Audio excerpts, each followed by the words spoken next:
What if I told you the dead sometimes return to prey? At St. Mary's Hospital, where long nights stretch on endlessly, one nurse heard something she could never explain. Hymns, soft at first, rising through empty corridors, echoing from chapel doors that should have been locked. When she finally pushed them open, her breath froze. Every seat inside was filled, not with visitors, not with staff, but with patients she had cared for, long gone, already dead. If you think you'd survive this shift, subscribe now. If you wouldn't, explain why in the comments. We'll be watching. St. Mary's stood at the edge of town, a building that never truly slept. At night, it became something else. Corridors stretched longer. Silence pressed heavier. The air seemed to hum with memory. Fluorescent lights buzzed overhead. Shadows skated across tile, and the hum of machines mixed with distant footsteps that had no source. On the graveyard shift, most of the hospital felt abandoned. Visitors gone, doctors asleep in call rooms. A handful of nurses kept the place alive. Among them was Claire, dependable, resilient. The hours left her drained. Coffee couldn't hide the circles under her eyes, or the weight of carrying patients' stories long after they were gone. This wasn't only a place of healing, it was where she had watched life fade, one breath at a time. And still, she came back. Whispers followed the hospital. Some said it was built over old burial grounds.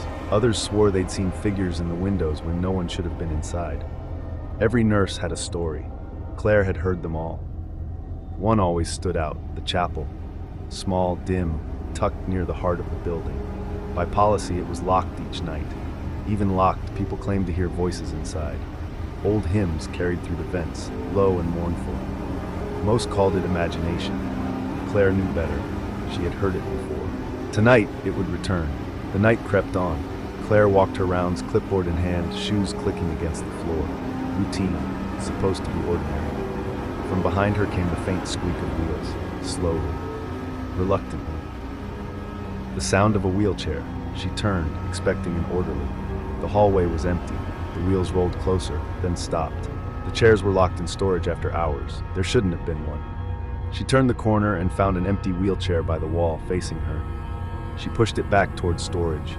The squeak grew louder, filling the hollow space. Back at the station, she leaned into her chair and rubbed her temples. Too tired. That had to be it. Then the pages flipped. The logbook on the counter stirred, lifted, turned, then stilled. Windows sealed, vents quiet, no draft. She set her hand on the page, warm, untouched. A hymn book lay on the floor near her feet, its cover cracked, pages yellowed, open as if dropped in haste. Her fingers trembled as she touched the edge. The words inside were familiar, a song about rest and peace beyond death.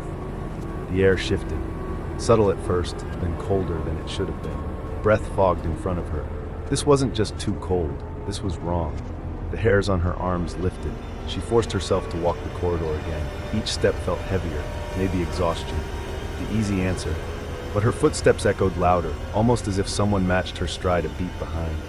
Silence wasn't silence anymore. Beneath the buzz of lights and the faint tick of the clock, another sound threaded the hallway. A low murmur, like air through vents. She paused. It grew clearer, layered voices, rising and falling together, singing. Not a radio, not a TV. Voices, dozens of them, moving in unison. A hymn. Her pulse quickened. The chapel. It was locked. Always locked. Still, the sound drifted like smoke, pulling her in. She tried to turn away. Her body led her back. The corridor stretched under dim lights. Shoes clicked, echoes multiplied. The hymn grew louder, mournful yet steady, the kind sung at funerals and vigils. Comfort for the grieving in daylight. At this hour, there was no comfort, only dread. She reached the door. The handle was cold, as if someone pressed from the other side. She turned it. Hinges groaned. Candlelight spilled through the crack, weak and flickering. The hymn swelled, filling her chest with a heavy weight. She opened the door wider. Her breath stilled, her body locked. Then the hymn stopped. Silence. Most would shut the door and never return. But what about you? If you dare to look inside, subscribe now. If not, comment the one reason you wouldn't. We'll be watching. Inside, every pew was filled. Row after row, from altar to back, sat faces she knew, people she had spoken to, comforted and watched fade. Her patients, not staff, not visitors. Names etched in memory. Mr. Hargrove with his last jokes, Mrs. Daniels whispering prayers, young Lucas at 19, all here, all gone. eyes fixed forward, hands folded, hymn books resting. The sound had stopped, but their lips still formed the words as if the music lived inside them. One head turned, slow, mechanical, until lifeless eyes met hers. Lips moved without breath or voice. Claire steadied herself against the frame. Then the smell rolled out, incense and rot. Sweet smoke tangled with decay. Candlelight made faces seem living one moment, skeletal the next. She slammed the door. The echo cracked down the hall. The hymn stopped. The air cleared. Silence returned. Claire's heart would not slow. She whispered, "It isn't real," but she knew it was. The dead had returned to pray. She stumbled to the station and tore through records. The files didn't lie. Every face in the chapel, pronounced and buried. She grabbed the phone. Static. She dialed security. Static. Again, static. The intercom clicked. Silence, then hymns. Not from one room, from everywhere. Every speaker, every hall. The lights flickered, once, twice, then again, each stretched longer than the last. The buzz sharpened into a knife's edge. When the light steadied, the corridor felt occupied. The hymn vibrated in the walls. She headed for the elevators. Hallways stretched longer than they should. The straight path looped. The same cracked tile, the same humming light. The end never came. Her name whispered from an empty room. She pushed the door. No patient, no sound. A whisper from the opposite side. Another door, another empty room. Wheels rolled over tile. A gurney glided past on its own, sheets shifting as if something beneath them breathed. Dark stains spread, fresh and wet. The elevator was dead. She jabbed the button. Nothing changed. Silence. Then a man stood halfway down the corridor. A face she knew, pronounced dead a week ago. She had signed the paperwork. Yet here he was, upright, smiling too wide. Head tilted as if daring her to believe. She understood. This wasn't exhaustion. The dead had returned. She knew where she had to go. The chapel. Every part of her screamed to run, but something deeper pulled.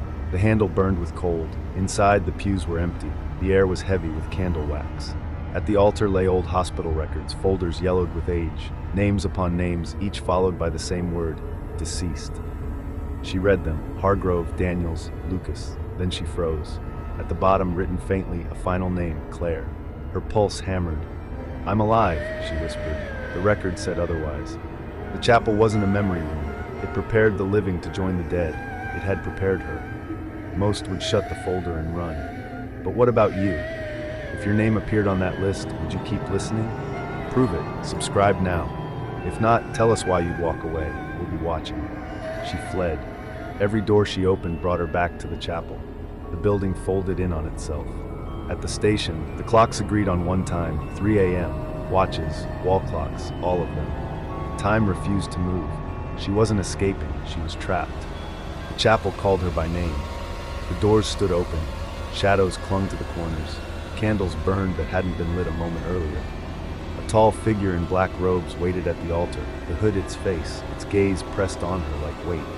The chapel did not ask for prayers. It called the living to join the dead. Tonight, it chose her. The hymn returned, soft, then stronger, then loud enough to shake the walls. The floor vibrated. The choir rose in impossible unison. The pews filled again. Eyes glowed faintly. Mouths opened and closed without sound. An unseen force pushed Claire forward. She fought, step by step, and still moved. Then one voice rose above the rest.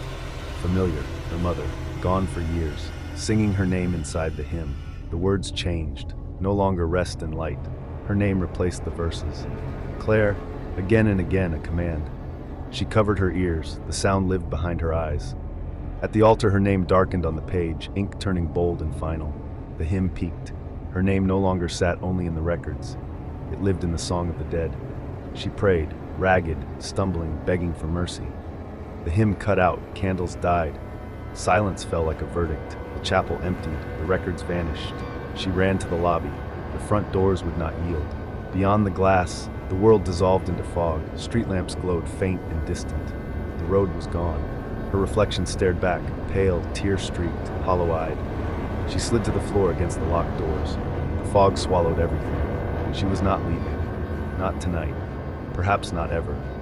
Hours might have passed, or minutes. Time meant nothing. When the chapel doors opened again, Claire was no longer standing or fighting. She sat in the first pew, posture rigid, hands folded, lips moving with the hymn. Her voice blended with theirs, endless and empty. Her eyes stared forward. In her lap, a hymn book, a song of rest, her name inked deep in the margin. Claire did not survive, would you?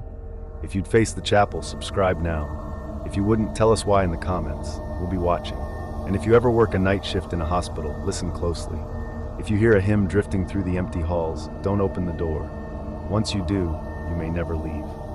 What would you do if you heard it? Would you stay or would you run?